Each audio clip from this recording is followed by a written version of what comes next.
Ceci est Kang Humbit. Il avait une mission donnée par une déesse espiègle. Cependant, il est déjà mort 55 fois, au minimum. Il renaît toujours. Dans toutes ses vies, il a même servi plusieurs fois dans l'armée. Que se passerait-il si un gars comme ça se mettait à jouer en ligne et commençait à diffuser en direct? Il ne se contente pas de faire des paris audacieux avec son public. Il les insulte aussi brutalement. Il attaque des PNJ et trompe d'autres joueurs. Il est toujours accompagné de son ami gay. D'une manière ou d'une autre, il parvient à explorer le jeu et à obtenir une compétence épique extrêmement puissante. Tout le monde commence à en parler sur le forum. Il parvient même à séduire une très belle PNJ. Mais bien sûr, quand sa mère a débranché le câble internet, il a été forcé de quitter le jeu. Son public s'est moqué de lui, comme partout ailleurs. Ils disent « Tu perds ton aura à cause de ta mère ». Quand il se reconnecte, le chat est déjà en ébullition. Voulant en savoir plus sur la compétence épique, son audience a explosé. Mais maintenant, je vais raconter l'histoire depuis le début parce qu'il y a aussi un contexte derrière ce jeu. La mission de sauver ce monde de la mort a été donnée à un élu par une déesse. Alors, il a fait tout son possible pour atteindre cet objectif. Apparemment, le combat était enfin terminé, mais tout le monde avait disparu. Des traces de liquide rouge couvraient le sol du lieu. La fatigue était évidente dans les yeux du garçon, qui avait à peine la force de bouger. Son seul désir était de se reposer un peu, et ainsi, il est décédé. Les numéros de régression, de possession et de réincarnation de Kang Humbit étaient extrêmement élevés. Il ne pouvait plus supporter ce cycle infini, qui en était déjà à 55 tentatives. Probablement, un autre cycle de douleur et de souffrance aurait débuté. À ce moment-là, la déesse a dit à Humbit que cette tentative avait été assez longue. Elle voulait passer à la réincarnation. Mais le garçon en avait déjà assez de tout cela. Cet être sans expression était en réalité une déesse qui avait kidnappé le garçon pour cet endroit pitoyable. Il ne se souvenait pas exactement de tout ce qui s'était passé. Mais la déesse, après l'avoir enlevé, l'avait projeté dans un autre monde, lui disant de trouver un certain aéroport et de le sauver du danger. Et ainsi, cet enfer sans fin de morts agonisantes a commencé. Mais, de toute façon, il n'a réussi à trouver aucun indice sur ce que ce mot signifiait. Ainsi, Humbit a perdu patience et a dit à la déesse d'aller chercher cela seule. Mais c'était impossible pour elle, car cela entraînerait la destruction de tout le monde. Après avoir entendu l'argument du garçon, la dame a commenté que sa restauration physique et mentale fonctionnait parfaitement. De toute façon, elle n'avait pas tort. Après tout, chaque fois que Humbit revenait à cet endroit, son corps et son esprit étaient instantanément guéris. Mais les souvenirs agonisants demeuraient, détruisant sa santé mentale. Le traumatisme accumulé l'avait poussé à ses limites. Comme si cela ne suffisait pas, la déesse lui demande encore une fois si elle pouvait initier une nouvelle régression. Encore une fois, elle ne comprend pas l'ironie dans la réponse du garçon et répond de manière naïve. Tout à coup, elle dit qu'elle plaisantait, laissant Humbit assez confus. Il a travaillé dur pour accomplir la mission et, à cause de cela, a gagné le droit de retourner dans son monde d'origine. Même après avoir échoué plusieurs fois, il a appris de ce voyage et n'avait plus à s'inquiéter. Par conséquent, la déesse l'enverrait de retour chez lui. Encore confus, le garçon lui a demandé d'attendre, car il avait encore plusieurs questions à poser. Humbit avait été utilisé comme un objet par la déesse, mais en échange, il serait récompensé par un grand pouvoir. Elle était impatiente de voir ce qu'il ferait là-bas. Tout à coup, Humbit se réveille avec sa mère lui annonçant qu'elle partait au travail. Peu à peu, il se lève, assez affaibli à cause de la gueule de bois. Ça fait 17 mois qu'il est revenu dans le monde réel. Après tant de temps à revivre les régressions, ses souvenirs s'étaient mélangés, mais commençaient à revenir peu à peu. La déesse l'avait enlevé la veille. À son enrôlement militaire, 18 mois s'étaient écoulés. Il venait d'être libéré. Rien qu'à y penser, Humbit devenait vraiment en colère. S'il devait compter toutes les fois où il avait servi dans l'armée dans ses vies passées, ce serait déjà la 6e fois. Grâce à la déesse, Humbit n'arrivait pas à s'adapter à la vie moderne. Il traversait de nombreuses difficultés. Il avait même commencé à craindre son avenir. Après un moment de repos et de lamentation, il décida qu'il était temps d'agir. En vérifiant son téléphone, Humbit remarqua que son ami l'invitait à sortir pour boire encore une fois. Il répondit qu'il était trop vieux pour cette routine excessivement juvénile. Après cette réponse, son ami commença une série de provocations. Mais, d'une certaine manière, Humbit éprouvait de la sympathie pour le gars qui l'avait aidé lorsqu'il avait été jeté dans l'armée. Soudain, le gars l'informa qu'il ne voulait pas boire ce jour-là parce qu'il avait un cadeau à lui donner. Cela rendit Humbit très curieux de savoir ce que ce cadeau pouvait être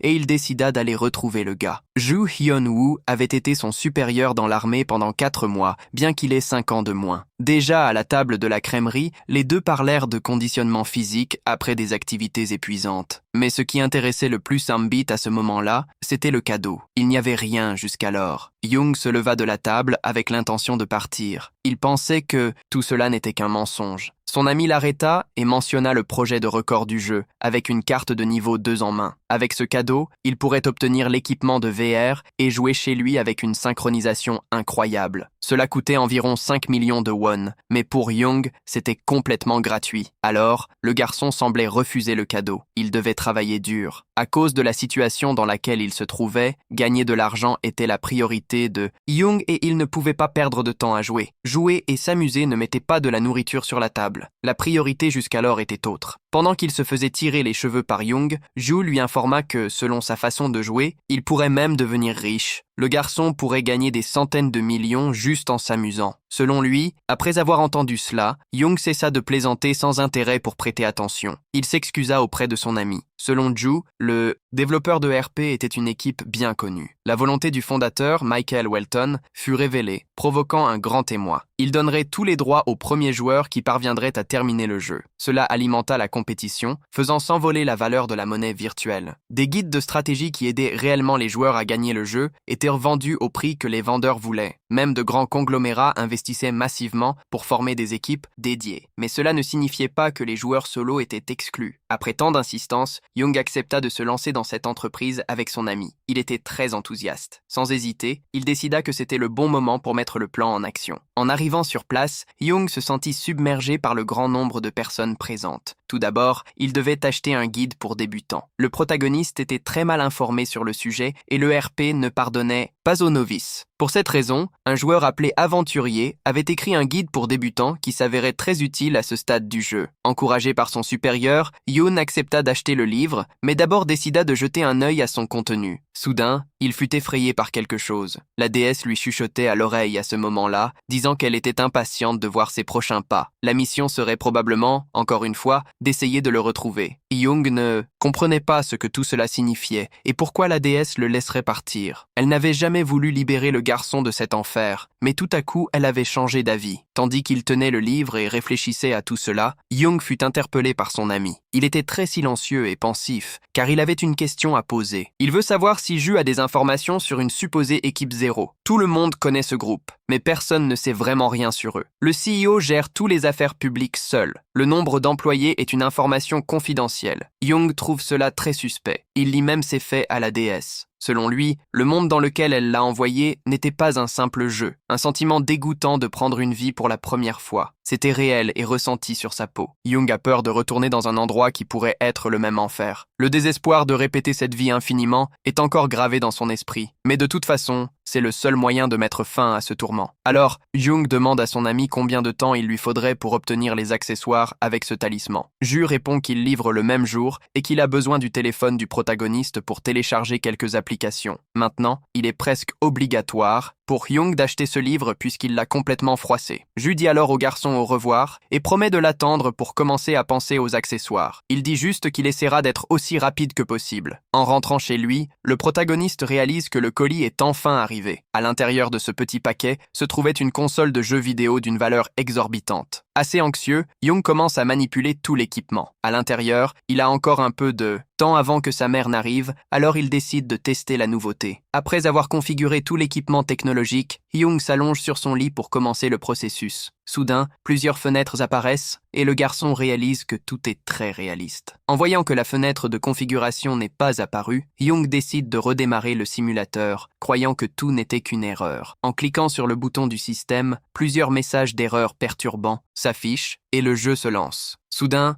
Young se retrouve dans un endroit complètement différent. Cela fait longtemps qu'il n'est pas allé dans la ville portuaire d'Edlin. Remarquant une fenêtre là-bas, le protagoniste s'approche pour voir son reflet. Il réalise alors qu'il ressemblait exactement à son dernier retour. En passant sa main sur son visage, ses mains deviennent rouges, comme si c'était un type de message caché de la déesse. C'est probablement un avertissement pour qu'il recommence. Soudain, un panneau apparaît avec des messages d'un joueur. Ainsi, Young réalise que c'est le nom d'utilisateur de son ami. Enfin, ce Loper apparaît et le protagoniste reconnaît son partenaire. Young est alors interrogé sur le fait de ne pas personnaliser son avatar et dit que c'était un accident. Une autre chose qui n'est pas correcte est le nom d'utilisateur du protagoniste. En ouvrant les informations de son personnage, il réalise que son nom est Dragon Noir. Loper rit beaucoup de ce surnom. Idiot et embarrassant. Young n'avait pas choisi ce nom, mais il ne peut plus jamais le changer. car il est directement lié à ses informations biométriques. Il doit accepter ce fait. Il n'en peut plus de ce débile qui rit de la situation et décide de vérifier ses notifications. Il y a une proposition pour l'Opper de diffuser son jeu en direct en utilisant l'enregistreur intégré du jeu. Le blond sera l'hôte et Hyung n'a qu'à jouer pour obtenir 60% des bénéfices et que les transmissions deviennent virales. N'ayant pas d'autres options, le protagoniste se voit contraint d'accepter cette proposition. L'Opper veut juste que son ami ait confiance dans le processus. Ainsi, le blond commence la diffusion en présentant le duo au live stream. Dans les commentaires, les gens se moquent de beaucoup du nom Dragon Noir et méprisent complètement l'utilisateur. Ils font cela pour irriter Hyung, mais son ami veut qu'il se concentre simplement sur le fait de gagner de l'argent à ce moment-là. Ainsi, le protagoniste cesse de se soucier des haters et décide de faire un pas en avant dans le jeu. À ce moment-là, il devait choisir 3 compétences. Il espérait obtenir les pouvoirs qu'il avait maîtrisés lors de ses diverses régressions. L'Opper, quant à lui, était assez enthousiaste de voir les choix du système. Après que Hyung a cliqué sur la carte, un énorme flash de lumière a envahi l'endroit. Après cela, les deux l'ont regardé pendant quelques secondes, sans rien comprendre. Les spectateurs curieux ne cessèrent de commenter dans le chat de la diffusion. Les deux ont regardé cette information, la bouche ouverte, surtout l'Opper. Les spectateurs n'arrivaient pas à croire à la pure chance du protagoniste. Ils l'ont accusé de tricherie. Personne ne comprenait comment Hyung avait fait cela. Même lui, complètement confus. Il a même commencé à penser qu'il y avait quelque chose de mal avec son pouvoir. Avec un regard euphorique, l'Opper a dit que l'habileté était cachée. Il n'y avait pas seulement 1 ou 2 d'entre elles. Ce qui était arrivé était presque impossible. Personne, à part le blond, ne croyait à ces icônes sans précédent. Pendant que l'Opper était euphorique à montrer cela à ses abonnés, Hyung a reconnu certaines des capacités. Elles seraient suffisantes pour commencer. Il les utiliserait comme un tremplin pour s'améliorer, en plus de découvrir les différences entre le monde qu'il connaissait et cet endroit. Comme cela était probablement lié à la déesse, le protagoniste a décidé de commencer par la magie de feu. C'était la plus basique. Après cela, il a demandé à l'Opper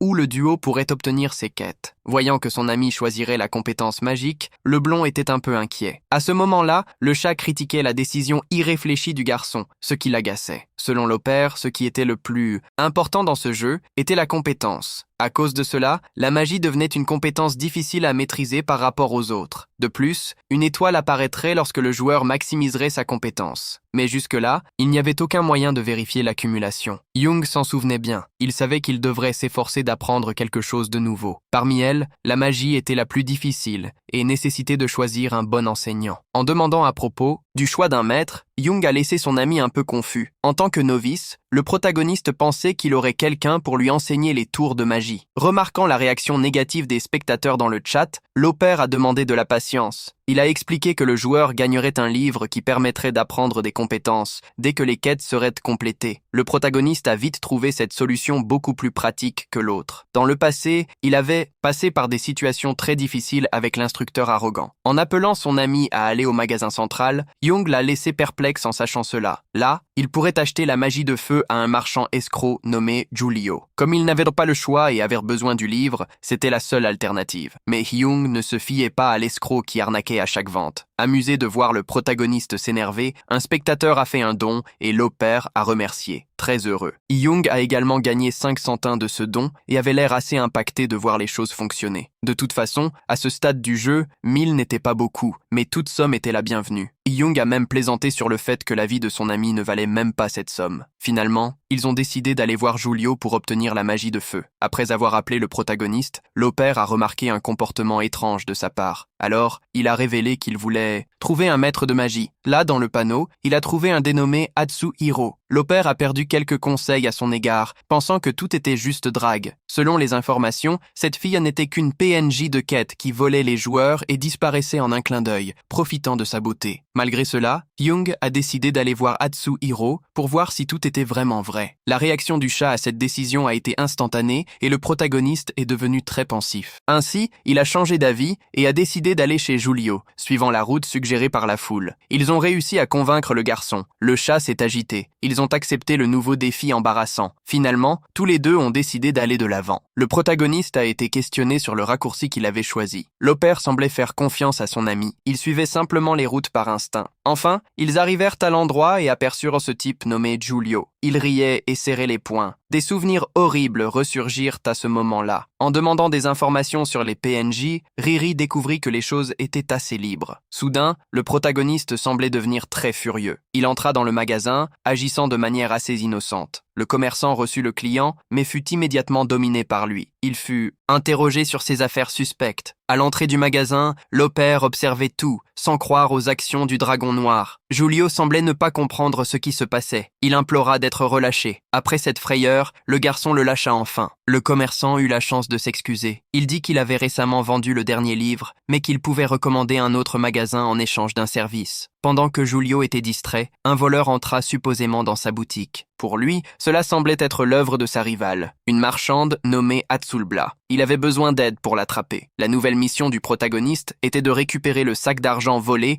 et d'attraper la coupable. Mais il n'accepterait probablement pas cette proposition, qui semblait être un mensonge complet. Sola était sa véritable mentor. Cependant, parce qu'il avait été entraîné par elle, il fut envoyé en prison lors de son premier coup à cause de preuves plantées et de soldats corrompus. Toute défense était inutile contre les accusations de vol. S'il complétait la mission, Hirou gagnerait un livre de sorts et le voleur ne sortirait plus jamais de prison. De plus, la Sola serait tenue pour responsable de tous les crimes liés au magasin. Julio espérait que le protagoniste accepterait la proposition, mais il passa simplement à côté de lui en direction de la marchandise. Soudain, Hirou commença à détruire tout le magasin, laissant Julio et l'opère désespérés. Alors, il prit un sac d'argent et dit au voleur de se taire. Cela prouvait que ce type mentait au sujet du vol. La mission était maintenant d'arrêter le voleur. Julio et la récompense s'élevaient à 500 pièces d'or. Réalisant qu'il avait été découvert, le commerçant devint rouge de colère. Il dit au protagoniste de sortir de sa boutique. Les spectateurs furent surpris par cette révélation. Sans réfléchir à deux fois, Hirou donna un coup de pied au menteur en plein visage, le faisant voler. Pendant que la foule discutait dans le chat, un soldat très en colère entra dans le magasin. Alors que la scène coupée se déroulait, le voleur pouvait être vu emmené par les gardes et arrêté, jurant qu'il n'avait rien fait. Ainsi, Riri comprit la différence entre un jeu et le monde parallèle. À ce moment-là, il devait se battre contre les gardes corrompus et livrer Julio à quelqu'un de confiance. Soudain, le panneau du système apparut, informant qu'une nouvelle mission serait débloquée lorsque le joueur voyagerait vers le magasin général d'Atsola. Alors qu'Hirou était presque certain que ce n'était pas une simple coïncidence, l'opère l'appelait avec euphorie, exigeant des explications sur ce qui venait de se passer. Bientôt, le protagoniste décida d'inventer quelque chose à raconter à son frère. Selon Hirou,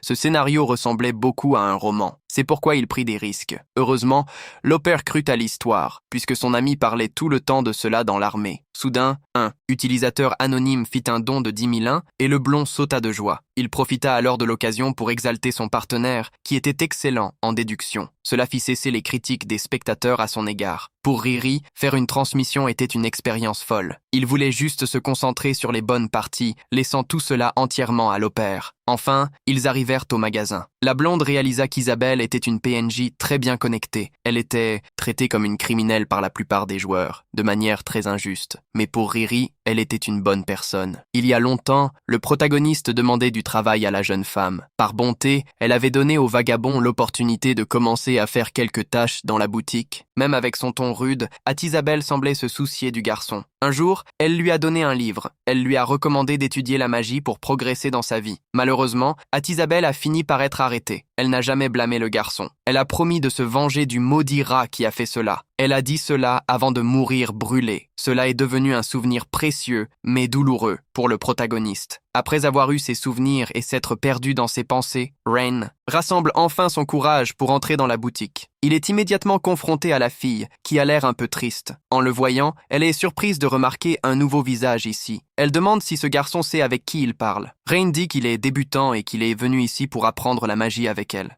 Isabelle résiste à cette demande, car elle n'a pas de raison d'enseigner à quelqu'un qu'elle ne connaît même pas. En regardant cette scène, les spectateurs sont euphoriques. Rain a déjà un plan pour contourner cette situation. Soudain, la fille reconnaît que ce garçon est en réalité le soi-disant dragon noir. Rain affirme être le garçon qui a renversé l'escroc Julio, qui a essayé de l'incriminer. Isabelle savait que cet homme était un déchet et qu'il causerait des problèmes. Alors, la fille remercie le garçon car, grâce à lui, elle est sortie d'une situation très compliquée. Le protagoniste est heureux de cette gratitude, surtout parce qu'il détestait aussi le type. Julio avait l'air d'un escroc et on pouvait le percevoir rien qu'en regardant son visage. Ensuite, Atisabel revient à la question d'enseigner la magie à Rain, mais il l'interrompt avant qu'elle puisse continuer. Tout à coup, il demande si elle cherche un remède. Il le sait car il a vu quelques papiers sur sa table et il compte l'aider. Rain est assez confiant et comprend une quantité raisonnable de médecine. Alors, Atisabel lui demande quel est le nom de la maladie qui provoque des pupilles bleues accompagnées de vertiges et de vomissements. Malheureusement, le protagoniste ne peut pas répondre à cette question complexe. Rain n'a aucune idée du nombre de fois que la pauvre fille a été trompée. Ceux qui se disent spécialistes sont tous pareils. Ils gaspillent le temps et l'argent de la fille avec un diagnostic absurde, juste pour profiter de son innocence. Elle a déjà passé par un cycle d'espoir juste pour les voir détruits. Rain sait que les potions de guérison ne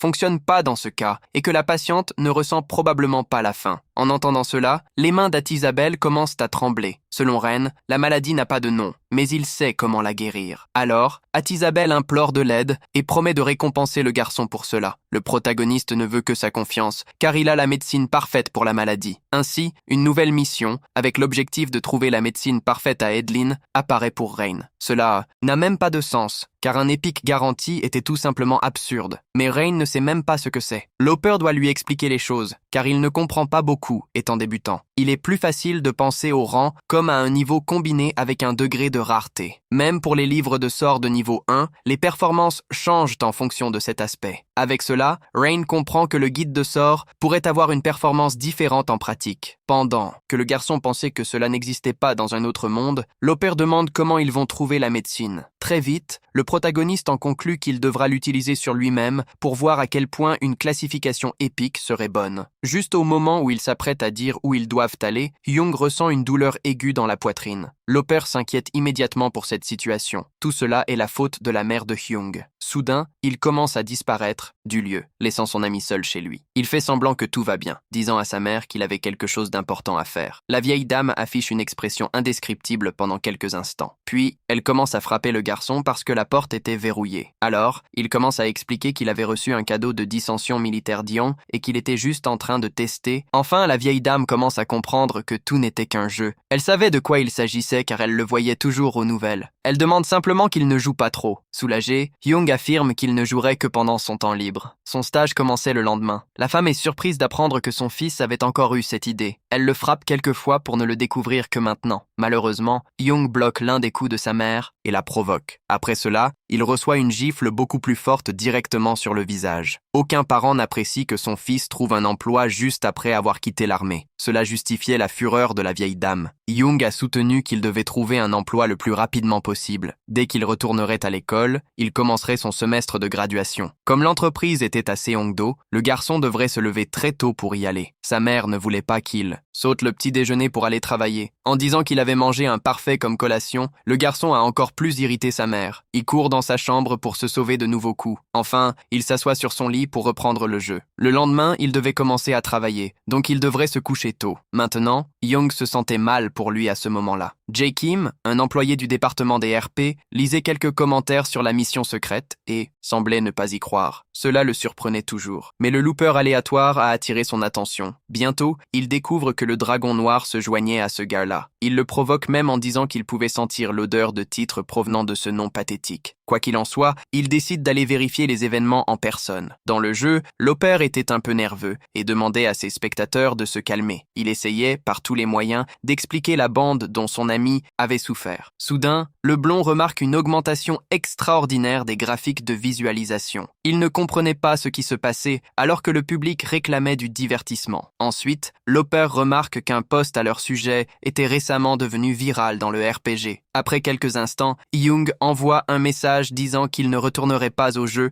mais qu'il laisserait un bon conseil. Lauper transmet rapidement cela au chat, rendant le pauvre gars euphorique. Selon le Dragon Noir, le déclencheur pour la mission d'Atsabel pouvait être obtenu des Slim Bombs. Si son ami pouvait les attraper, il partagerait encore plus d'informations spéciales. Le lendemain, Hyung arrive au bâtiment de l'entreprise où il travaillerait. Il essaie constamment de se motiver. Puis, il entre dans un bureau qui est en désordre. En tentant de se présenter à ceux qui sont présents, un homme âgé remarque rapidement sa présence et se plaint des RH. Pour cela, il ordonne à Lee Man-ho d'emmener le stagiaire dans la salle de conférence immédiatement. Le garçon, sans hésiter, se met à disposition du novice avec une expression extrêmement fatiguée. Young devait laisser son sac là et le suivre pour voir son lieu de travail. Lee demande alors au protagoniste d'effacer le tableau blanc. Soudain, un homme arrive en demandant pourquoi ils n'étaient que tous les deux aujourd'hui et qui était ce novice. C'était le leader de l'équipe, et Lee avait déjà mentionné ce stagiaire à lui, quelques jours auparavant comme un bon employé. Young promet de donner le meilleur de lui-même au stage, mais le chef ne se soucie pas vraiment et veut seulement qu'il fasse ce qu'on lui a dit. Quand il aurait fini, il pourrait partir. Young pouvait voir l'avenir de cette entreprise. Il devrait apprendre le plus possible pour espérer y rester longtemps. Enfin, il est revenu au jeu. Il a expliqué que son premier jour de travail avait été chaotique. L'opère a dit qu'il comprenait son ami et le regardait avec une expression très soupçonneuse. Soudain, il a commencé à crier. Il a dit que le plan avait fonctionné. Le nombre de spectateurs était maintenant supérieur à 5000. Il voulait commencer la quête d'Atzbel car personne n'y était parvenu jusqu'à présent. Young s'est moqué de l'imagination du gars qui n'était pas du tout créative. Cela a agité le chat. D'abord, le protagoniste a décidé d'aller au portail principal. Avant, il a invité tout le monde à le suivre en direct. Looper doutait que son ami soit un vrai noob, mais il recevait toujours la même réponse. Il pensait juste que tout devenait possible dans un jeu avec tant de liberté. Soudain, ils sont tombés sur une discussion massive. La plupart des joueurs étaient là, après avoir vu le nouveau post sur le forum. Puis, quelqu'un a crié, annonçant que la Vanguard était arrivée sur place. Bientôt, on a pu voir ce groupe de personnes passer comme s'ils étaient les propriétaires de tout. En voyant la Vanguard,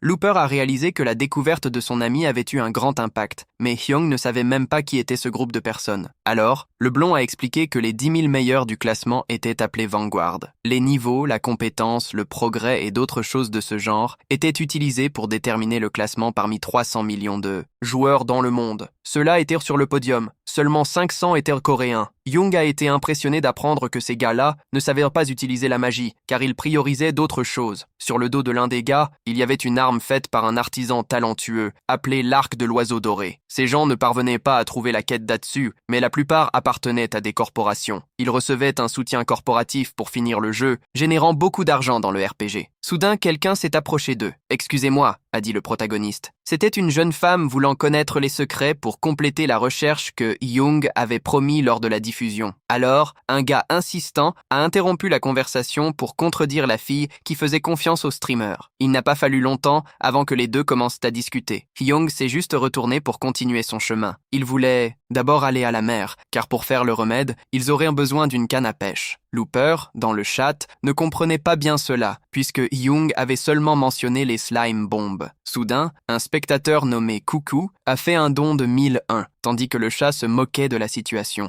Young s'est vite rendu compte que les gens ne comprenaient pas son indice. Looper ne savait pas pourquoi ils avaient un besoin d'une canne à pêche et pensait que le remède était dans la mer. Cette pensée était un peu bête, mais le protagoniste a laissé la réponse ouverte. Le blond a commencé à se demander si son ami mentait et a pleuré, voulant couper la diffusion. Alors, Young a calmé son ami et a demandé 70 000 d'or en prêt. Looper ne comprenait pas bien cette demande, et les spectateurs pensaient que c'était une arnaque. Observant le lieu d'en haut, Young a remarqué que plus de personnes étaient arrivées. Le blond ne comprenait toujours pas pourquoi ils avaient besoin d'une canne à pêche, ni ne se souciait de son or. Enfin, les deux sont arrivés à Eldrock. Il y avait quelques problèmes d'audition. Peu à peu, Young s'est approché et a commencé à parler avec le vieux. Après avoir dit qu'il voulait acheter sa canne à pêche, il a reçu une réponse hors contexte. Le garçon voulait payer 50 000 d'or pour cet équipement. Sans hésiter, le vieux a demandé 100 000 à l'avance. Peu après, Young a réalisé que le vieux n'avait rien changé et a proposé 60. Alors, les deux ont commencé à discuter pour parvenir à un accord. Finalement, le vieux a abandonné et a cédé à l'ingéniosité du protagoniste. Ensuite, Young a commencé à célébrer, très heureux. Le vieux lui a dit de partir. Tout à coup, Looper a commenté que Young était né pour être un streamer, le laissant confus. Il s'en est rendu compte au moment où la saga pour compléter la mission a commencé. Le gars blond a suggéré à son ami de faire un jeu de rôle, mais Young n'en avait pas vraiment envie. En montrant la sensibilité des slime bombes à un abonné, Looper en a explosé plusieurs. À ce moment-là, les spectateurs se demandaient comment la canne à pêche aiderait à la mission. Avec une analyse méticuleuse, Hyung a trouvé la hauteur parfaite. La sensibilité de la canne à pêche était légèrement différente de celle d'une vraie, et il devait l'ajuster. Juste au moment où il s'apprêtait à commencer le processus, Hyung a été appelé par son ami. Le gars blond l'a informé qu'il était suivi. Hyung soupçonnait déjà que plusieurs équipes étaient à leur trousse, juste après avoir quitté la ville. Ainsi, il a demandé à emprunter la fenêtre de configuration de l'écran. Il est rapidement arrivé à la conclusion qu'il devait ajuster cela. Hyung a toujours adoré la fantaisie depuis son jeune âge. Mais, pendant son temps dans l'armée, personne n'aimait ce genre de choses. Il s'ennuyait. Il lisait toujours le même livre jusqu'à l'arrivée d'un nouveau recrue. Sans perdre de temps, Hyung s'est rendu vers le novice. Il voulait savoir s'il connaissait ce roman. Inattendu, le recrue a répondu que oui. Bien qu'il ait lu le livre des dizaines de fois, ce novice lui a montré des détails qu'il n'avait jamais remarqués auparavant. Ainsi, Hyung a été fasciné par le recrue. Il semblait qu'il avait pénétré dans ce monde. Le temps passait et, quand il a vu cette annonce de jeu de rôle, il savait déjà tout. S'il jouait avec ce gars-là, l'expérience serait probablement légendaire. Tout à coup, l'opère l'a informé que seul son écran était diffusé à ce moment-là. Pour l'instant, Hyung voulait agir comme s'il se concentrait uniquement sur le slime. Le gars blond essayait d'animer le chat pendant que le dragon noir configurait l'écran pour Hyung.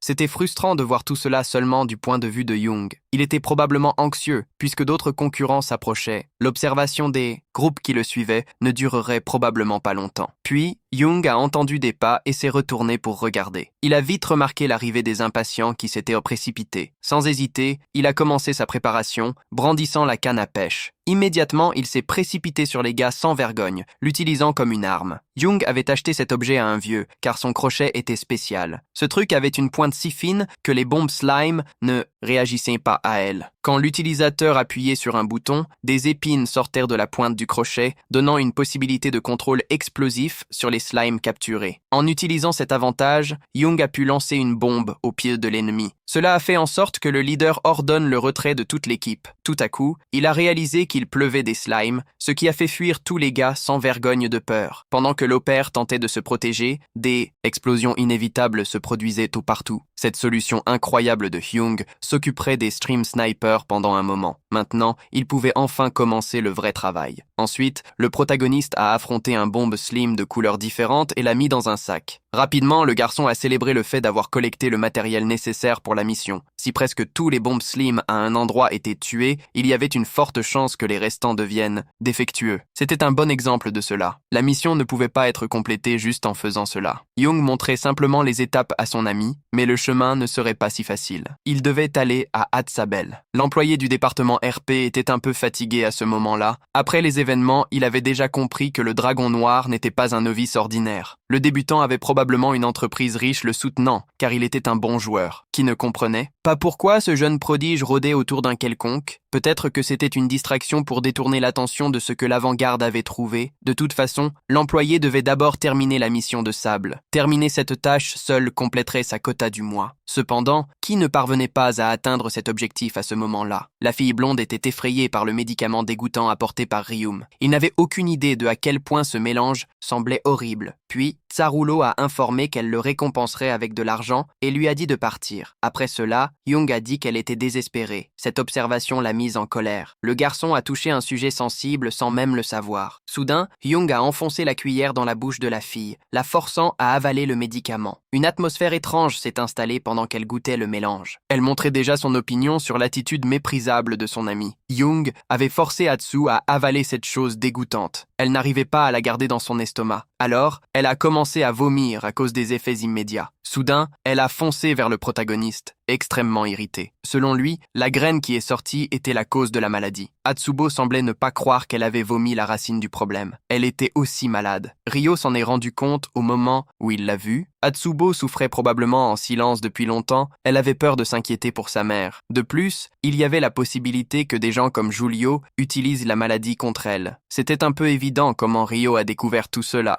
Atsubo avait avalé une graine parasitaire qui poussait dans le sud et se logeait dans son estomac. La fille, elle avait probablement contracté cela en mangeant des ingrédients importés de cette région. La gomme explosive était la seule chose capable de l'enlever. Pour cette raison, la gomme qui n'a pas explosé, étant défectueuse, était nécessaire pour la guérison. Sans ses propriétés explosives, elle laissait simplement derrière elle du mucus et la toxine qui induisait le vomi. Comme ce n'était pas une maladie réelle, elle devait juste vomir la graine pour guérir. Maintenant qu'Isabelle était guérie, elle n'avait plus besoin de ce remède et devait l'apporter à sa mère. Pour Hee-young, il était clair que, même si c'était un jeu, la fille n'avait rien changé. Elle se souciait encore plus de la souffrance des autres que de la sienne. Bien qu'elle soit un peu dure, Atsubo n'a jamais cessé d'aider personne. Hee-young souhaitait sincèrement, du fond du cœur, que son ami trouve le bonheur. Entrant dans la scène coupée, on pouvait voir la fille donner le remède à sa mère. Une petite cuillère suffisait déjà pour guérir la vieille femme. Lorsque la femme a enfin avalé la gomme, Isabelle avait du mal à croire que cela avait fonctionné. Après cela, elle a informé les garçons que d'énormes graines étaient ressorties de sa mère. Maintenant, Isabelle voulait se venger des médecins qui l'avaient trompée pendant si longtemps. Cela faisait longtemps que Hee-young n'avait pas vu cette fille sourire. Elle le remerciait émotionnellement, tandis que le chat s'extasiait sur sa beauté. Même l'opère était ému par cette récupération. Pendant que Hee-young regardait le panneau, voyant comment Atsugami et sa mère avaient été sauvés grâce au garçon, il devait les récompenser. Il a donc remis le livre de sorts qu'il cherchait. Hee-young les a remerciés sincèrement. L'opère était fasciné par l'objet, mais le protagoniste n'a laissé personne le toucher et montrait déjà le désir de partir pour la prochaine mission. Soudain, Atsugami les a informés qu'elle avait d'autres cadeaux à offrir aux garçons. Elle a alors remis un sac très lourd d'or. Elle offrait plus de récompenses que d'habitude, et l'opère était assez heureux à ce sujet. Selon le système, la première récompense pour avoir complété la mission serait accordée maintenant. Ainsi, la quantité d'or a été ajustée au maximum. De plus de points d'attributs et d'XP ont été appliqués. Les joueurs ont également été récompensés par 5 niveaux supplémentaires, et le livre de sorts d'Atsubo est passé du degré héroïque à unique. Hee-young n'en croyait pas ses yeux et regardait fasciné l'objet qui brillait intensément. Le protagoniste pensait que cela suffirait, tant qu'Atsubo était heureuse. Après avoir vu la phrase « premier à nettoyer », une pensée lui est venue à l'esprit. Il ne pourrait probablement pas être réparé. L'opère ne savait pas qu'il y avait une possibilité que quelque chose comme cela se produise. Il était assez impressionné par cette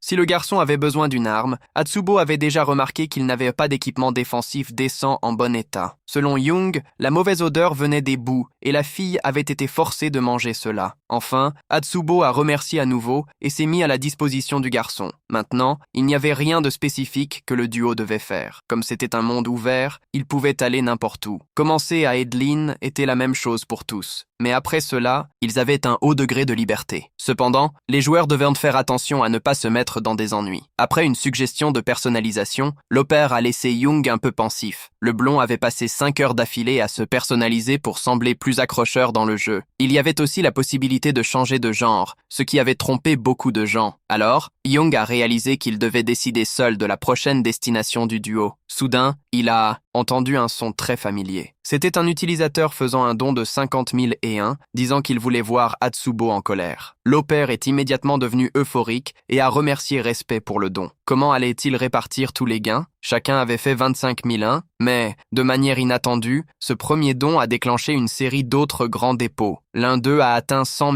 001. Les yeux du blond brillaient avec ses valeurs. Le nombre de vues était fou et avait dépassé 8000 personnes lors de la diffusion en direct. Juste pour avoir complété une mission, des milliers de personnes étaient apparues.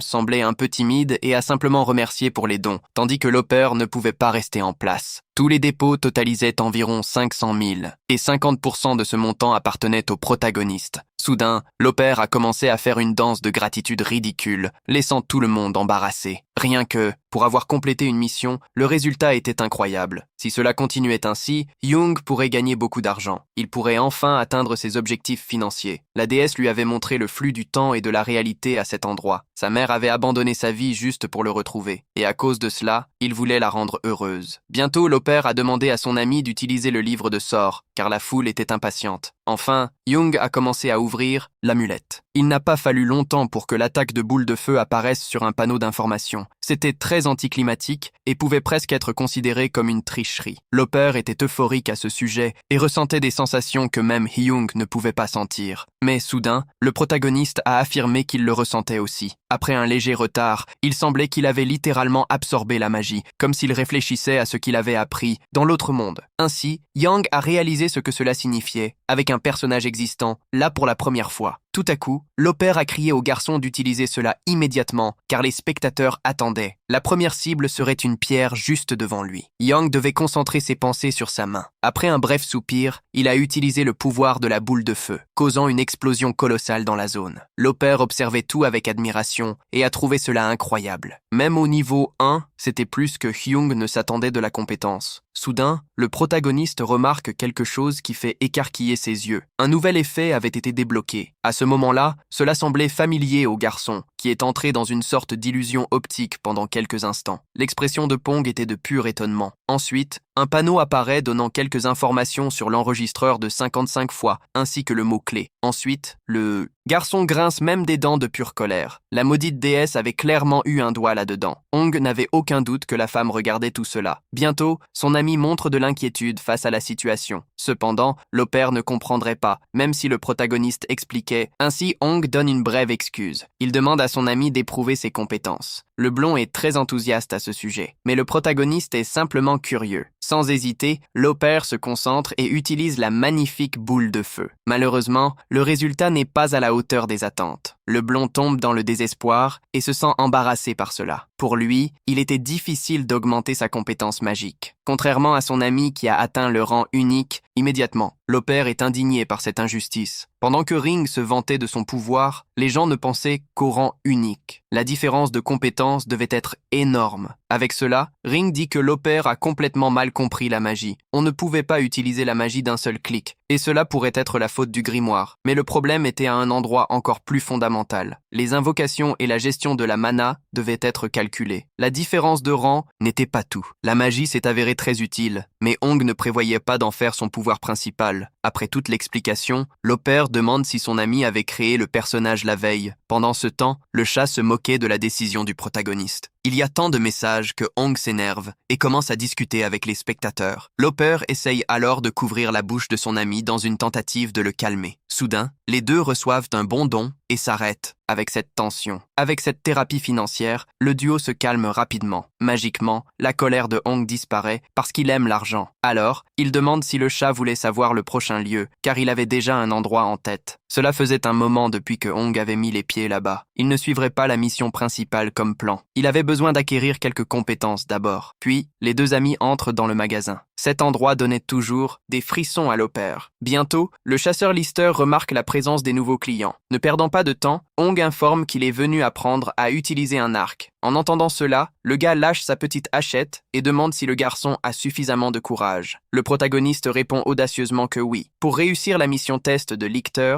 Hong doit atteindre le score minimum et gagner des récompenses pour cela. Sans hésiter, le garçon pose quelques questions à l'enseignant et il confirme les règles. Inquiet pour le test, l'opère suggère qu'il investisse quelques points en agilité. Cependant, Hong est très confiant. Il n'attend pas longtemps pour tirer sa première flèche. En raison de son manque d'agilité, le résultat n'est pas bon, mais il parvient quand même à en tirer quelque chose d'utile. L'opère laisse alors son ami se débrouiller et cesse de donner son avis pour prêter attention aux prochaines tentatives. Lors de sa deuxième tentative, Hong obtient un bon score et laisse son ami bouche bée. La prévision du garçon à chaque essai est incroyable. En atteignant le score maximum à de nombreuses reprises, il atteint rapidement les points nécessaires pour réussir le test. C'est le moment où Hong réalise quelque chose qui devrait être impossible avec seulement des équipements de niveau 2. Un peu plus loin, une fille s'ennuie beaucoup parce qu'elle veut des adversaires dignes. Soudain, elle remarque l'arrivée d'un duo sur les lieux et les traite d'idiot. L'opère saute en marchant. Cela rend son ami plutôt mal à l'aise. Il était rayonnant et ne pouvait pas s'empêcher d'exprimer ses sentiments. C'était incroyable, et cela a même fait penser à l'opère que Hong avait déjà utilisé un arc auparavant. Le blond était très enthousiasmé. À ce rythme, il deviendrait riche en peu de temps. Juste pour garantir, il a fait un pari avec le chat, surtout parce que personne n'imaginait que le protagoniste avait autant de compétences avec un arc. L'opère voulait faire plus de choses comme ça de temps en temps avec son ami. Sans hésiter, il lui a demandé quel serait le prochain objectif. Hong voulait l'emmener apprendre l'escrime, mais d'abord, il devait acquérir de la vitesse, car cela serait essentiel pour cette activité. Cependant, l'opère pensait que cette compétence était inutile. Le protagoniste devait changer d'avis à ce sujet. Le NPC s'appelait Ria. Les gens évitaient son pouvoir en raison de la difficulté élevée de la mission nécessaire pour l'obtenir. L'opère avait des doutes sur le fait que son ami, qui semblait si confiant, réussirait cela. Alors, Raim avança et s'approcha du NPC. l'aider. Il lui informa qu'il voulait apprendre la meilleure chose qu'elle avait à enseigner. La femme accepta cela, mais soudain, elle vola le sac de pièces du garçon et s'éloigna d'eux. Elle annonça qu'il y avait des frais de 5000 pour les enseigner. Ria fut surprise de voir que Hyung ne réagissait pas et voulait réellement être enseignée. Pendant d'innombrables cycles, cette femme avait déjà beaucoup volé. Ainsi, cela était déjà bon marché. La fille s'assura de faire savoir qu'elle n'aimait pas le protagoniste. Elle commença la leçon, le défiant de l'attraper. Jaime devait trouver l'enseignante qui s'était enfuie dans le délai pour obtenir la récompense souhaitée. Cette mission était presque impossible. Le garçon aurait besoin de 5 tentatives différentes. Pendant ce temps, il ne pourrait pas faire d'autres missions, encore moins se déconnecter du jeu. L'opère doutait que Hyung parvienne à attraper Ria, mais le garçon était déterminé. Comme il avait besoin d'aide, il décida de demander assistance à Hatsubel, qui était lié à la cible Yang. Le garçon justifia qu'il était au courant de cette information, tout comme tous les autres. Heureusement, avec cette excuse, le blond accepta de l'aider. Elles étaient sœurs. Encore une fois, Rem mentit à l'opère sur la façon dont il avait découvert cela. Le chat doutait de tout cela, mais le protagoniste essayait de les persuader de manière intelligente. Selon lui, le manque d'attention des spectateurs et leurs attitudes mal avisées obscurcissaient la vérité. Après cela, Jaime cessa de discuter et suivit son ami à la recherche de Ria. Pendant ce temps, la fille se détendait, jouant avec un chat mignon. Elle pensa que le duo avait abandonné la mission et qu'il ne la trouverait jamais là. Mais soudain, sa sœur arriva sur les lieux, la surprenant par sa compagnie. Ria commença même à transpirer en voyant les compagnons d'Hatsubel. Elle tenta de dévaloriser la réussite du garçon,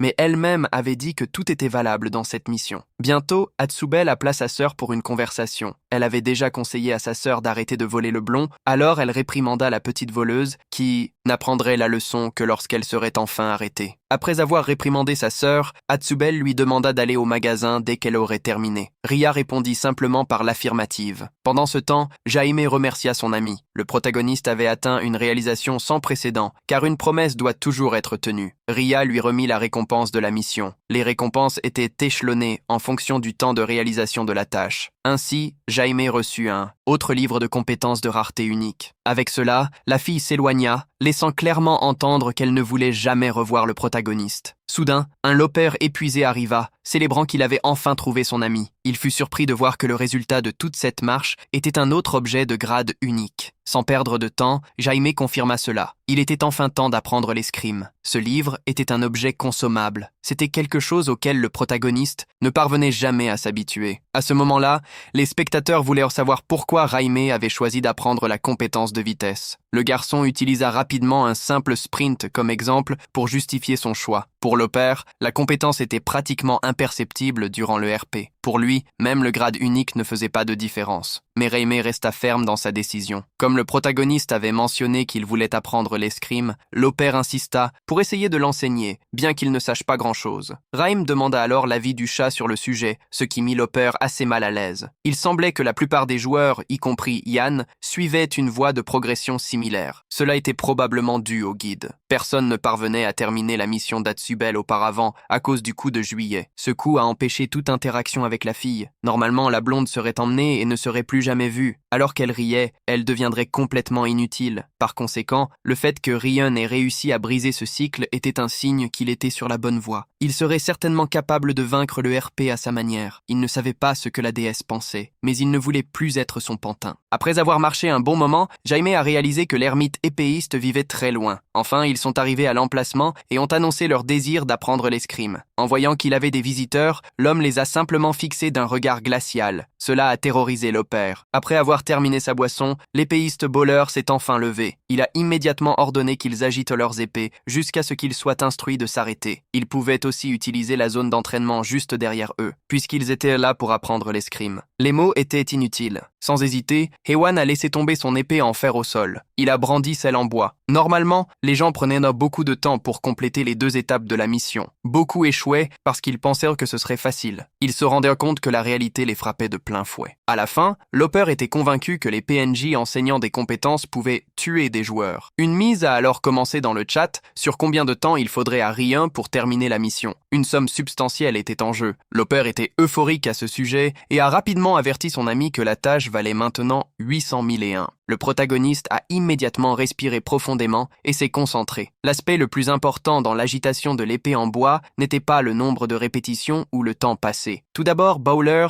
n'attendait jamais beaucoup d'habileté des épéistes débutants. Cependant, la plupart des joueurs supposaient qu'une épée était l'arme la plus facile à utiliser. Pour Bowler, témoigner de cet état d'esprit pouvait être très insultant. Un homme voulait simplement une attitude sincère envers la lame. Après avoir fixé le garçon pendant un court instant, il a levé la main. Il a affirmé qu'il avait déjà vu suffisamment. Une expression heureuse est apparue sur le visage de Hyun en réalisant que sa stratégie avait fonctionné. Tout à coup, un panneau du système est apparu avec une mission pour vaincre Bowler en duel, marquant la phase 2. L'opère a paniqué en réalisant que cela ne signifiait pas que la tâche était réussie. En voyant qu'il avait perdu le premier pari, un utilisateur a proposé un pari double ou rien. Hyun a demandé à son ami s'il allait vraiment accepter cette proposition. Si le protagoniste pouvait bloquer l'ennemi 4 fois, il gagnerait le double du montant. Cependant, s'il échouait, il devrait faire du saut à l'élastique dans la vraie vie avec l'opère. Au niveau de compétences actuelles du garçon, réussir cela pourrait être assez difficile. L'opère était terrifié, car il avait une peur extrême des hauteurs. Tout à coup, Hyun lui a lancé un regard très sceptique. Le protagoniste a alors assuré à son ami qu'il n'aurait pas à sauter. Il lui a dit de simplement faire confiance au processus. Alors, tout à coup, le dieu de l'épée a ajouté 1 million et 1 à la récompense de la mission et a loué leur amitié. L'opère n'arrivait pas à croire la somme d'argent qu'il gagnait dans le jeu. Cela lui a fait face à Bowler avec une expression intrépide. Sans plus tarder, les deux ont fermement serré leurs épées et se sont préparés au combat. L'aura autour de l'arme de Bowler est impressionnante. Il avance enfin vers le protagoniste. Hyun se sent un peu nerveux en réalisant que le combat a réellement commencé. Le garçon lève alors l'épée pour se défendre du premier coup de son adversaire. À ce moment-là, l'opère et les spectateurs restent incrédules devant l'attaque féroce de Bowler.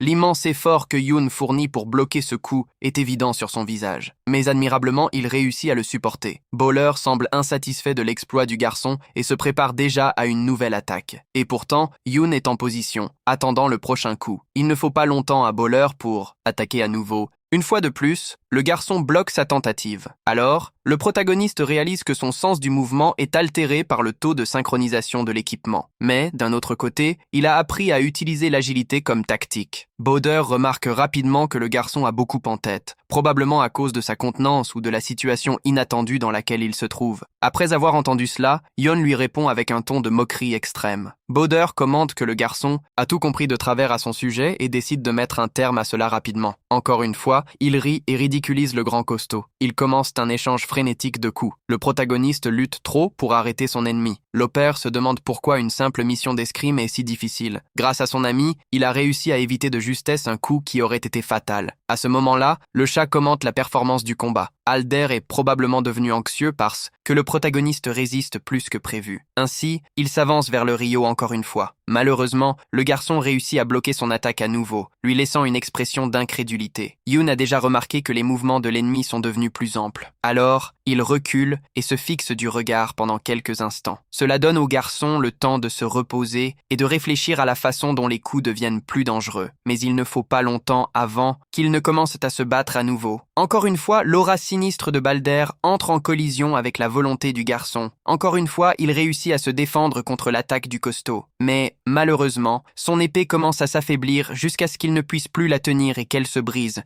le laissant complètement sans défense. Balder semble ne pas pouvoir croire ce qu'il voit. Du sol, le garçon se vante d'avoir réussi à bloquer ses attaques 4 fois de suite. À cet instant, Hyun célèbre d'avoir réussi à accomplir la mission. Le chat ne comprend pas très bien, car personne n'a encore remporté ce combat. Ce duel se termine parce que l'épée en bois s'est cassée. Même sans vainqueur, Hyun est déjà impatient de recevoir son paiement. Après que l'opère a mis fin à la diffusion et a fait les calculs appropriés, le blond lui assure qu'il fera le transfert correctement, sans voler. Le garçon mentionne soudain le moment où ils se sont rencontrés. En mettant la main sur l'épaule de son ami, il veut savoir ce que Hyun faisait avant de rejoindre l'armée. Le protagoniste essaie d'inventer quelques excuses pendant que le chat fait des suppositions à ce sujet. Alors, l'opère confirme que tout l'argent de la mission ira directement au Dragon Noir. Cela parce qu'il a complété ses missions en utilisant sa pure capacité physique. À cause de cela, il est heureux de ne pas avoir à faire de band jumping. En voyant que le garçon a cru, le chat se moque de lui, disant que tout cela était une blague. Tout à coup, un spectateur fait un don de 100 000 pour voir le garçon utiliser son épée. Mais bientôt, Hyun se retourne et note la présence de Bowder. On dirait que cet homme est furieux. Même en silence, il essaie de contenir sa colère. Bowder se culpabilise probablement d'avoir ses mouvements déchiffrés par un novice comme Hyun. Alors, Rain me demande si le duel est vraiment fini. Powder confirme cette information et lui demande d'attendre un peu. Ainsi, le garçon réalise que le type était en train de grincer des dents pour éviter de montrer des émotions. Il ne tarde pas à ce que Balder revienne avec une récompense pour son adversaire. Maintenant, Rain avait 4 compétences bien développées. Bientôt, le panneau d'information apparaît avec toutes ses récompenses, ainsi qu'un pouvoir unique. Le chat semblait ne pas y croire. Un des spectateurs a même demandé des cours particuliers. Tout à coup, Young tire son ami en lui demandant de montrer quelques réactions. Le travail n'était pas encore totalement terminé. Sans tarder, l'opère dit qu'il donnerait quelques cours à ses abonnés, mais il est immédiatement réprimandé. À ce moment-là, Yoon appelle Bowder et questionne l'absence de quelque chose dans la récompense. Après quelques secondes de silence, il informe qu'il a entendu son maître se déplacer vers Adeline. Si le garçon, par hasard, trouvait, il devait remettre cet objet au gars. Certainement, il entendrait les mots que le protagoniste avait à dire. Selon Balder,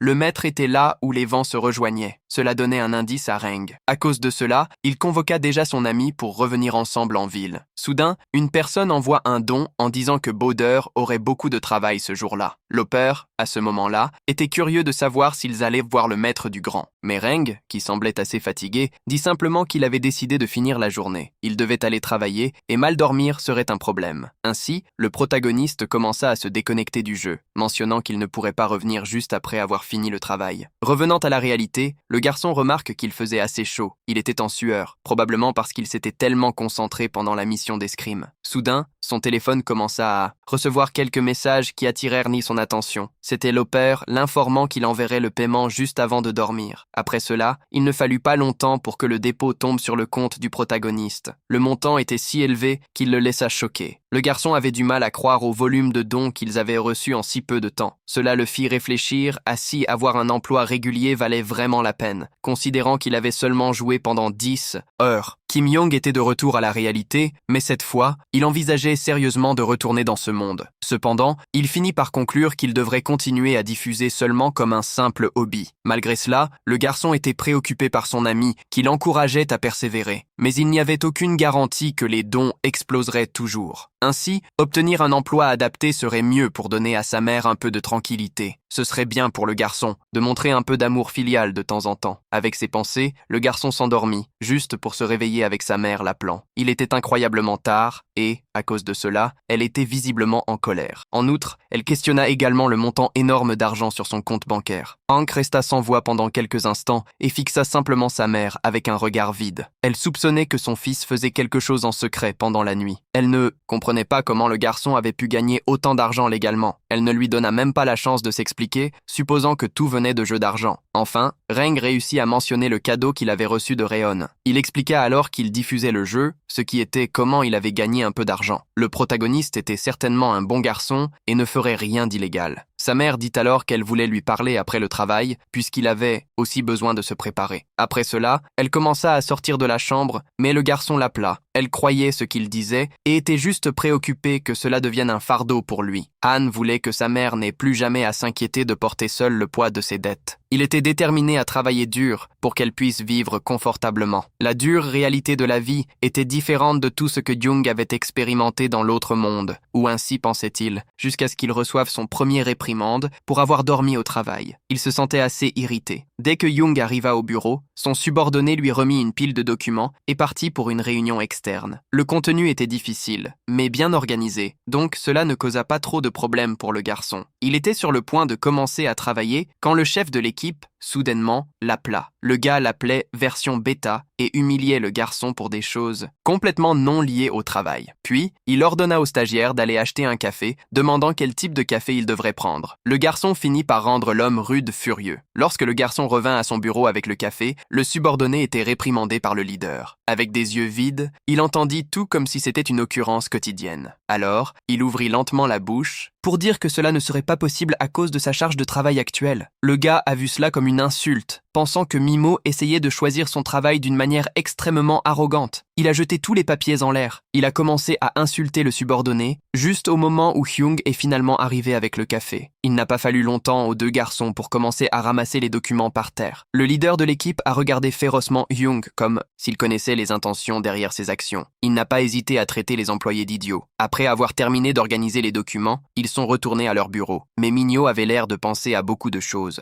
Réfléchi sur le moniteur, ses yeux semblaient de plus vides que d'habitude. Tout à coup, il s'est excusé auprès de Hanbit pour lui avoir montré ce côté si laid des choses. Le protagoniste était calme avec ça, pensant que le leader de l'équipe était probablement juste de mauvaise humeur. Un nouveau projet que l'ignorant lui avait donné était déjà en cours, mais nécessitait du temps. Le subordonné ne pourrait pas s'occuper correctement du protagoniste à partir de maintenant. C'est pourquoi il s'excusait. En entendant cette réponse, Hyung a dit qu'il pourrait aider à cet égard. Alors, la journée de travail s'est terminée. En descendant du bus, le protagoniste a entendu quelqu'un l'appeler. C'était Hyung, demandant comment s'était passée sa journée de travail. Le garçon n'avait dormi que 3 heures. Immédiatement, il a demandé à entrer dans le café pour qu'ils puissent discuter plus confortablement. En s'asseyant sur la chaise, Hyung s'est simplement écroulé de fatigue. La vie en entreprise était un fardeau pour lui. Son désir était de faire du stream pendant des heures, en insultant son patron de toutes les manières. Hyung voulait juste connaître les informations que son ami était sur le point de partager. Sans tarder, Yeon a montré les messages qu'ils avaient reçus après le stream, qui comprenaient plusieurs entreprises importantes. Le salaire de l'une de ces grandes corporations atteignait des millions incroyables. Dans la vie de Yang, la meilleure alternative était que son ami choisisse une entreprise avec laquelle s'allier. Mais en regardant le visage de Yang, il a réalisé que quelque chose n'allait pas. Le protagoniste était presque sûr que son ami mentait, même s'il niait jusqu'à la mort. Entrer dans une grande corporation ne semblait pas bénéfique pour Yang. Hyung n'avait pas suggéré cela avec de mauvaises intentions, mais son ami savait qu'il y avait d'autres sentiments derrière tout ça. Pour cette raison, il lui a donné quelques bonnes et douloureuses tapes sur la tête. Après qu'il ait cessé de recevoir des coups, il a remarqué plusieurs ressemblances entre son ami et son oncle. Hyung voulait juste que Yang obtienne un bon emploi qui paye bien. Le protagoniste était très reconnaissant pour cette proposition irrésistible, mais voulait plus de transparence concernant les priorités de son ami. À ce moment-là, Yang a affirmé que le RP ne lui correspondait pas. Chercher un haut niveau de liberté et d'aventure semblait cool, mais jouer seul était plus difficile qu'il ne l'avait imaginé. À son avis, Hyung montrait une grande promesse dans le RP. Il voulait juste regarder les moments glorieux de son ami, partageant tout avec le plus de monde possible. Pour cela, il désirait établir une agence de chaîne centrée sur le protagoniste, plutôt qu'une entreprise normale. Ce serait une sorte de guilde alliant jeu et réalité. C'était exactement ce qu'Yeon avait mentionné dans l'armée. Comment il allait gagner de l'argent n'était pas encore clair dans l'esprit de Hyung. Ainsi, Yeon a expliqué qu'il allait charger des vidéos sur l'enregistreur et tirer profit des annonces. Hyung était très célèbre sur la plateforme, avec plusieurs contenus en vogue. Les gens visionnant le garçon commenceraient à jouer au RP, augmentant le nombre d'alliés dans cette aventure. C'était la proposition de Hyung. Cependant, Hyung avait des soupçons sur cette prétendue entreprise. Il était clair qu'il serait vice-président de l'institution. Il allait streamer de manière autonome, juste avec l'aide de Yang de temps en temps. Après ces éclaircissements, ils ont finalement trouvé un accord. La raison pour laquelle Yang a accepté était à cause de son ami. Ce serait aussi sa dernière chance d'arriver à l'aéroport s'il réussissait à finir le jeu et à retrouver. Cette chose savait probablement pourquoi il était mort tant de fois. Soudain, le téléphone d'On a commencé à vibrer constamment. Plusieurs messages arrivèrent déjà. C'était courant dans la vie d'une personne populaire. Cependant, quelque chose inquiétait le garçon. Il avait besoin de passer un appel urgent. Il était désespéré car la personne ne répondait pas. Cela a rendu Rio inquiet. Tout cela avait à voir avec le vanguarda du Arc Dorado qu'ils avaient vu à Edlin.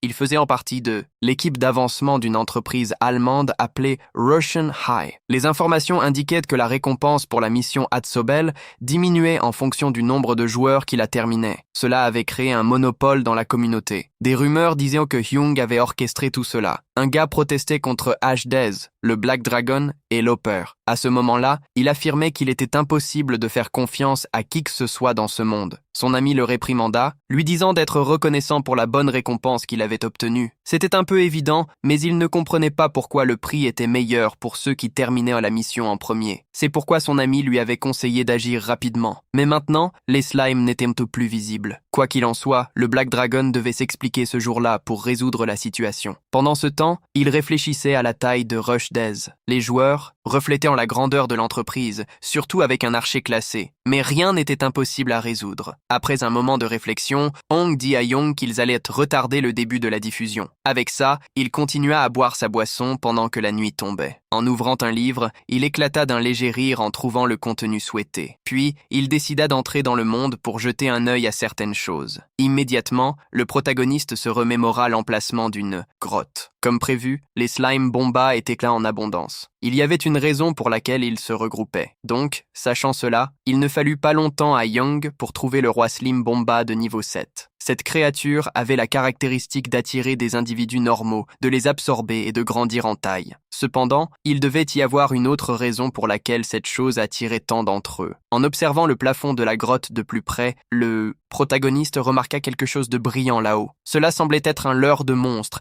et portait le nom de Rushton. Cet objet à usage unique pouvait être obtenu dans un donjon au nord. Rushton avait installé le leurre dans la grotte où le roi Slime Bomba était né. La caractéristique du monstre, combinée aux effets de l'amuletto, avait causé tous ces problèmes. À cause de cela avait du sens qu'il n'y ait rien de restant dans la forêt. Sans hésiter, Yoon commença à utiliser sa boule de feu. Immédiatement, son pouvoir commença à dominer la zone. Après quelques instants, le slime géant fut frappé et consumé par le feu. Le système informa alors que le joueur avait gagné une série d'avantages. À ce moment-là, Yoon voulait juste savoir combien de créatures avaient été attirées dans la zone. La vidéo qui avait été postée dans la communauté était devenue un sujet largement discuté. En fait, le protagoniste l'avait enregistrée dans la grotte. Hewan avait téléchargé la vidéo anonymement. La vidéo n'incluait pas la partie où il avait éliminé les slime bomba. Naturellement, les commentaires adressèrent leurs insultes à Rockton. Centrambor était un NPC que le garçon avait rencontré dans le livre de guide. Ce gars avait creusé la grotte où se trouvait le roi des Slims Bomba. Il était dévasté d'avoir son endroit volé. La spéculation sur la disparition des créatures et l'existence de Zetrambor avait tout facilité pour le protagoniste. La partie la plus étrange était que, bien que le nom du gars était dans le livre de guide, il n'y avait pas d'informations sur la grotte. Ce livre ne montrait que l'étendue des connaissances d'un aventurier. Plusieurs informations avaient été enregistrées, mais leur précision était ambiguë. Avec des écarts de la vérité, il semblait qu'un morceau du puzzle avait été intentionnellement omis du livre de guide. À cause de cela, Yoon a questionné la véritable identité de l'aventurier. Tout le monde évitait d'utiliser la magie à cause du système de compétences. Selon le gars blond, une personne devait maximiser ce pouvoir avec une extrême difficulté pour ensuite apprendre la compétence de la prochaine branche. Pour cette raison, les gens choisissaient un chemin différent à suivre. Mais pour le dragon noir, les choses étaient bien différentes. Il atteindrait une incroyable compétence de 100% en une seule journée. Loper a tenté de se tromper lui-même. Il pensait que c'était juste une blague tardive du 1er avril. Mais Honga a affirmé que c'était juste pour le rang 1, pour commencer. Même ainsi, si Loper demandait des preuves, c'était logique. Maîtriser une magie prenait au moins 1 mois. Peu après, le protagoniste a ouvert sa fenêtre de statut. Il a confirmé tout ce qu'il avait dit. Le gars blond semblait incapable de croire ce qu'il voyait. Il est même tombé à genoux. Il a pensé que c'était impossible. Il a envisagé la possibilité d'un bug dans le jeu. Ensuite, Hong a expliqué que ce n'était pas sa faute. Les choses se produisaient naturellement. De plus, il a demandé à son ami de ne pas mentionner cette chose de compétence dans la diffusion en direct. Il planifiait de montrer quelque chose de très intéressant. Tout cela avait à voir avec les méchants de Roston. Enfin, une nouvelle diffusion en direct a commencé. Loper a accueilli les spectateurs qui exigeaient des explications pour le retard. Sans hésiter, il a expliqué la raison du retard de la diffusion. Il a affirmé que le duo n'avait aucun lien avec Ruston cette journée prometteuse. Le dragon noir était sur le point de faire quelque chose avant de rencontrer le maître de Bowder.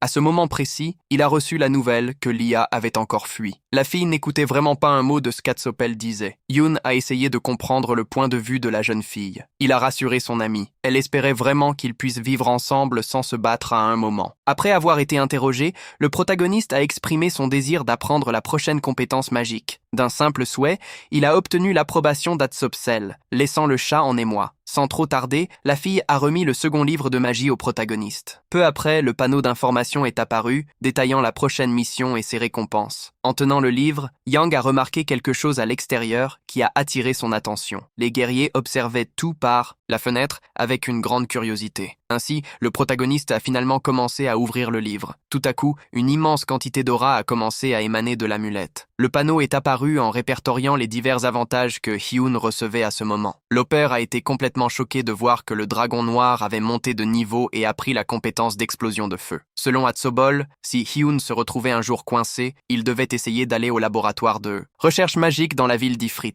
Après avoir remercié la fille, il est enfin sorti de l'établissement. En ouvrant la porte, le duo s'est retrouvé face à une foule de personnes. Ruston était aussi là, ce qui a un peu inquiet Lauper. Au milieu de toutes ces personnes, un gars regardait attentivement le protagoniste. Malgré cela, les deux ont continué à marcher vers lui. Alors, Lauper a utilisé un BO, disant au gars de changer son expression effrayante. Il espérait que tout irait bien. Il était curieux de voir comment l'histoire se déroulerait. À ce stade, la foule était déjà entrée dans l'établissement. Il harcelait Tsuba pour un livre de magie. Bientôt, Lauper a commenté que ces gars étaient vraiment sans honte. Le temps était d'accord, car il n'était pas difficile de remarquer leur cupidité. Lauper ne comprenait toujours pas ce que son ami voulait lui montrer. Il devenait de plus en plus confus à chaque mot qui sortait de sa bouche. Dans le magasin, le gars étrange a organisé la foule pour ouvrir ses livres en même temps. Ainsi, le compte à rebours a commencé alors que le duo observait tout de l'extérieur. Enfin, au compte de 3, tout le monde a ouvert les articles en même temps. Exactement. Jaime était heureux de cela, car c'était enfin l'heure du spectacle. Alors, tout à coup, tous les livres ont pris feu, sans raison apparente. Même le chat n'a pas pu comprendre cet événement bizarre. Des personnes désespérées ont essayé en vain d'éteindre le feu avec de la magie du vent. Pendant ce temps, Atsubo était furieuse en voyant tout le magasin en flammes. Il n'a pas fallu longtemps pour qu'elle expulse tous ces idiots de sa boutique. Ils étaient sur le point de devenir des cendres. Et c'était exactement ce que Raimi disait. Soudain, un gars a annoncé que la récompense de la mission avait changé. Le système a clairement indiqué que les récompenses avaient diminué, même si personne n'avait appris la nouvelle compétence. En interrogeant son ami, le type étrange a découvert que personne n'avait réussi. Après avoir réfléchi un moment, le tireur hacker a décidé de s'approcher du duo. Pourtant, Haim ne semblait pas intimidé par sa présence. Bientôt, le tireur a déclaré qu'il voulait avoir une petite conversation avec lui